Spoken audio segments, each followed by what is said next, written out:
আমি নিজেও আসলে বিলিভ করতে পারি না যে being a especially player from Bangladesh will play 100 tests. So it's really a huge achievement. That's not only because of my name, but I think for any cricketer, for any nation, it's a proud moment. So obviously ভালো লাগছে যে সেই ব্যক্তিটা আমি হতে পেরেছি। তো that means আমার উপর রেসপন্সিবিলিটিটা অন্যরকম বেশি, তো সেটা চেষ্টা করব।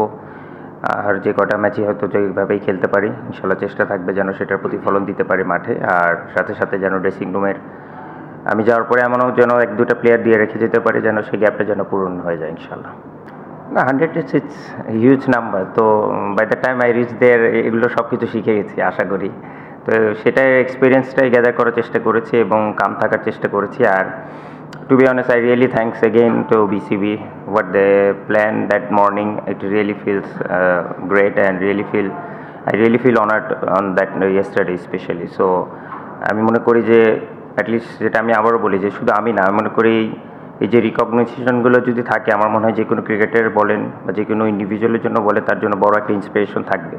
অ্যাটলিস্ট এখন আমি মনে করি বাংলাদেশে অনেক প্লেয়ারও ভাবে যে হ্যাঁ, তারাও 100 টেস্ট খেলতে পারে, বা এমন ভাবে যে এক টেস্ট টিমে যেন আমিও খেলতে পারি। তো এই স্বপ্নটা দেখা খুবই ইম্পর্টেন্ট, এবং আমার মনে হয় যে তারা যেটা করেছে, যে সম্মানটা আমাকে দিয়েছে, আই রিয়েলি এনজয়েড এবং I really honoured about that. তো still I am trying to learn, because last 20 years I haven't batted for a whole day, and 99 I never not out. So that's one of my new experience, so which is I really enjoyed, to be honest. এবং আমি মনে করি যে এই still cricket এমন একটা খেলা যে আপনি 20 বছর পরও অ্যাটলিস্ট বুঝতে পারতেছেন যে এখানে আরও কত কিছু জায়গা আছে যেখানে আপনি অনেক কিছু নতুন নতুন এক্সপিরিয়েন্স করেন। তো which is I really enjoyed last night as well. So আমি এক্সপেকটেশন যদি বলেন, আসলে প্রত্যেকটা ম্যাচে আমার চেষ্টা থাকে যে আমি যেন আমার বেস্ট এফোর্টটা দিতে পারি এবং টিমের উইনিং কজের জন্য আমার কন্ট্রিবিউশনটা যেন যত বেশি করতে পারি।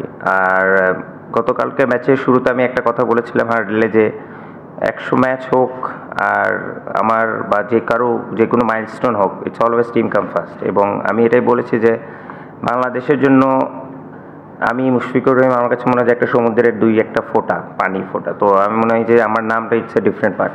Bangladesh always come first, team come first. তো আমি এই ম্যাচেসটা দেওয়ার চেষ্টা করছি যে আমার জন্য না, দেশের জন্য যেন আমরা খেলি, এবং এই ম্যাচে জয়টাই সবচেয়ে আমার বড় গিফট হবে।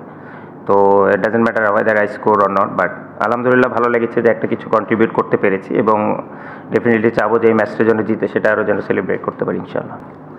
আমার মনে হয় সবচেয়ে বড় স্যাক্রিফাইস যে আমার সাপোর্টটা আমার স্ত্রী দিয়েছে, my wife, to be honest. কারণ আপনারাও জানেন যে হয়তোবা দেখে যে আমি হয়তোবা একটু অন্যদের তুলনায় বেশি প্র্যাকটিস করি, বাট এটা পসিবল কখনোই হতো না যদি আমার ঘরে এরকম একটা এনভায়রনমেন্ট না থাকতো। এবং আপনারা কজন জানে না, আমরা জয়েন্ট ফ্যামিলি থেকে বিলং করি। তো দেখা যায় যে আমার ওয়াইফের ওপর যে এক্সপেকটেশনটা আছে, এবং সবাইকে ওইভাবে ম্যানেজ করা, কিছু হলেই ওকে ফোন দিয়ে এটা প্রবলেম বা এটা, বা আমার যত টাকা ইমার্জেন্সি আমার দিক থেকে না আসা পর্যন্ত ও যদি সব কিছু করতে পারে, সেগুলো ম্যানেজ করা, তো ইটস এ হিউজ থিং। তো এটা আমি বলবো যে আমার এটা অনেক বড় স্যাক্রিফাইস। হ্যাঁ, যদিও ওই সময়গুলো হয়তো বা আমি আর ফিরে পাবো না, কারণ আমার 2টা বাচ্চা আছে সেই সময়গুলো। তারপরে ধরেন রাতে স্বাভাবিক ছোটো বাচ্চারা সারা রাত ঘুমায় না, but I didn't had a one single sleepless night, to be honest.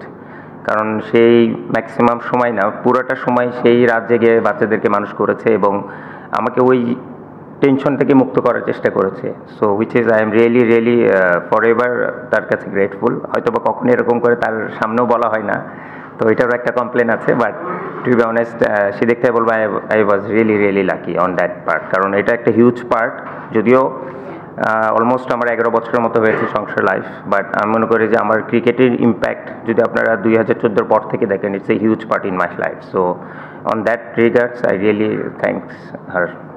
না, টু বি অনেস্ট, আমি যদি সত্যি কথা বলি, কখনোই আমার এই ড্রিম ছিল না যে আমি বাংলাদেশ হয়ে 100টা টেস্ট খেলবো। বাট এটা সত্যি, আমি এর আগেও সেভারাল টাইমস বলেছি যে যদি 3টা ফর্মেটের মধ্যে কোনো একটা ফর্মেট বেছে নিতে বলেন, যে test cricket, that's my ultimate goal. এবং আমি যতদিন পারবো চেষ্টা করবো টেস্ট ক্রিকেটে যেন খেলে যেতে পারি, এবং সবার লাস্টে আমি টেস্ট ক্রিকেটটা ছাড়তে চাই, যেটা আমি এর আগে বলেছি। আর টেস্ট ক্রিকেট খেলতে হলে ডেফিনেটলি আপনাকে এক্সট্রা ফিটনেস এবং এক্সট্রাভাবে ওইরকম করে পারফরমেন্স ঠিক রাখতে হবে। তো সেটার জন্য আমি নিজেকে প্রিপেয়ার করার চেষ্টা করি। আর সবসময় প্রত্যেকটা সিরিজ বাই সিরিজ বলেন বা ম্যাচ বাই ম্যাচ বলেন, বাংলাদেশ হয়ে সেভাবে করে কন্ট্রিবিউট করার চেষ্টা করি। আমি যখন আন্ডার-19 থেকে আমাকে ইংল্যান্ডে পাঠানো, আমি তখন আন্ডার-19 অস্ট্রেলিয়ায় ছিলাম। তো আমাকে যখন বলা হলো যে আমি ইংল্যান্ডে যাব, ওখানে আমাদের পাইলট ভাই ছিলেন, তো ওখানে আমাদের 3টা প্র্যাকটিস ম্যাচ ছিল ওদের মানে কাউন্টি টিমের সাথে। তো আমাকে বলা হয়েছিল যে তুমি হয়তো একটা বা দুটা খেলো, সো দ্যাট আমাদের মেইন কিপার যিনি আছে উনি যেন রেস্ট থাকে, হুইচ ইজ ফেয়ার এনাফ। কারণ 3টা প্র্যাকটিস ম্যাচ খেলা বা 2টা টেস্ট খেলবেন, এটা যে কোনো একজন হিউম্যান বিংয়ের জন্য অনেক বড় স্ট্রেচ। তো তারপর আমি 2টা প্র্যাকটিস ম্যাচ খেলে তারপর ভালো খেলে তারপর আমাকে বলে টেস্ট খেলাবে। তো হচ্ছে মানে আমি যদি মেন্টালি একটা প্রিপারেশন ওইরকম থাকে যে হ্যাঁ আমি গিয়ে যে কোনো সময় খেলতে পারি, ইটস ডিফারেন্ট ইস্যু। বাট আমি মনে করি আমার তাকদির ওইভাবে লেখা ছিল এবং সেটা হয়েছে, আলহামদুলিল্লাহ। I was really lucky on that note. বাংলাদেশের হয়তো ভাই পরের টেস্ট খেলায় টাফেস্ট মোমেন্ট, এটা হচ্ছে সবচেয়ে বড় রিয়েলিটি। আর বিং এ ব্যাটসম্যান যেখানে আমার আর কোনো সাইড নাই, তো এটা সবচেয়ে toughest moment. Every innings is so vital এবং every innings is so special.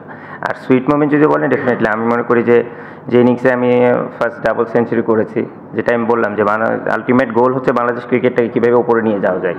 তো আপনি যতক্ষণ পর্যন্ত একটা জিনিস আপনার চোখের সামনে অ্যাচিভ না করবে যে কেউ, আসলে তখন পুরো গ্রুপে ওই বিলিফটা থাকে না। তো এখন যেহেতু ওই 200 করার পর থেকে অ্যাটলিস্ট অন্যরাও বিলিভ করা শুরু করেছে যে হ্যাঁ we can make some big runs. তো এবং আমি মনে করি যে এই 100 টেস্ট খেলার পর অবভিয়াসলি বাংলাদেশের ক্রিকেটে আরও অনেকেই ভাববে যে টেস্ট খেলা যেন, কারণ যে ব্যক্তিটা 100টা টেস্ট খেলবে অ্যাটলিস্ট ওই রকম যদি মেন্টালিটি থাকে, ওই রকম যদি স্কিল সেট থাকে, তাহলে ডেফিনেটলি বাংলাদেশের ক্রিকেটে উপরে যাবে আমি আশা করি।